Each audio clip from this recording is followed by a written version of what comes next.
IPL ആവേശം സ്റ്റേഡിയത്തിന്റെ അതിരുകൾ ഭേദിച്ച് അക്ഷരനഗരിയുടെ ഹൃദയത്തുടിപ്പിലേക്ക് എത്തുന്നു. BCCIയുടെ ഔദ്യോഗിക IPL ഫാൻ പാർക്കിംഗ് ഇത്തവണ Manarcad saint Mary's church ground ആതിഥ്യമരുളും. ഏപ്രിൽ 18-19 തീയതികളിൽ അരങ്ങേറുന്ന കായിക മാമാങ്കത്തിലേക്ക് പ്രവേശനം തികച്ചും സൗജന്യമാണ്. 5000-ലധികം ആരാധകർക്ക് ഒരേ സമയം കൂറ്റൻ LED സ്ക്രീനുകളിൽ തത്സമയം മത്സരങ്ങൾ ആസ്വദിക്കാനുള്ള വിപുലമായ സൗകര്യമാണ് ഒരുക്കുന്നത്. ഭിന്നശേഷിക്കാർക്കായി പ്രത്യേക ഇരിപ്പിടങ്ങൾ ഉൾപ്പെടെ എല്ലാ സുരക്ഷാ സംവിധാനങ്ങളും ഫാൻ പാർക്കിൽ സജ്ജീകരിച്ചിട്ടുണ്ട്. മത്സര പ്രദർശനത്തിനപ്പുറം കാർണിവൽ മൂഡാണ് ഫാൻ പാർക്കിൽ ക്രിക്കറ്റ് പ്രേമികളെ കാത്തിരിക്കുന്നത്.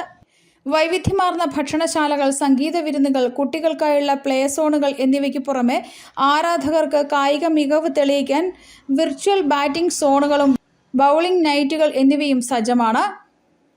ഏപ്രിൽ 18 നടക്കുന്ന ആദ്യ പോരാട്ടത്തിൽ റോയൽ ചലഞ്ചേഴ്സ് ബാംഗ്ലൂരു ഡൽഹി ക്യാപിറ്റൽസിനെയും രണ്ടാം മത്സരത്തിൽ ചെന്നൈ സൂപ്പർ കിങ്സ് സൺറൈസേഴ്സ് ഹൈദരാബാദിനെയും നേരിടും.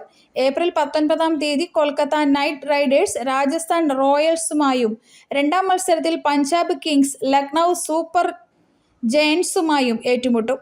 ഉച്ചയ്ക്ക് 2:30 മുതൽ ആരാധകർക്ക് പ്രവേശനം അനുവദിക്കും. So the matches are telecast live on the large screens. So along with cricket, not just cricket, along with cricket we have other multiple activities, music activities, other music, other entertainments, and there are a lot of games for youngsters and for the kids also. And along with this, all the basic amenities and basic facilities are taken care at the IPL Fan Park.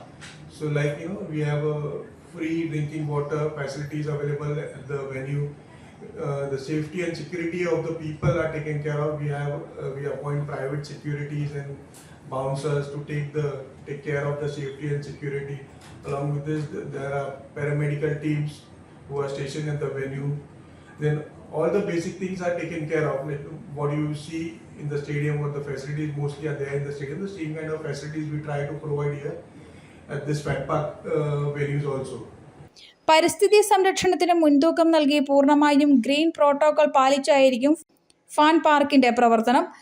പരിസര മലിനീകരണം ഒഴിവാക്കുന്നതിന്റെ ഭാഗമായി plastic കുപ്പിവെള്ളത്തിന് മൈതാനത്തിനകത്ത് കർശന നിയന്ത്രണമുണ്ടാകുമെന്ന് സംഘാടകർ അറിയിച്ചു. News bureau, Kottayam.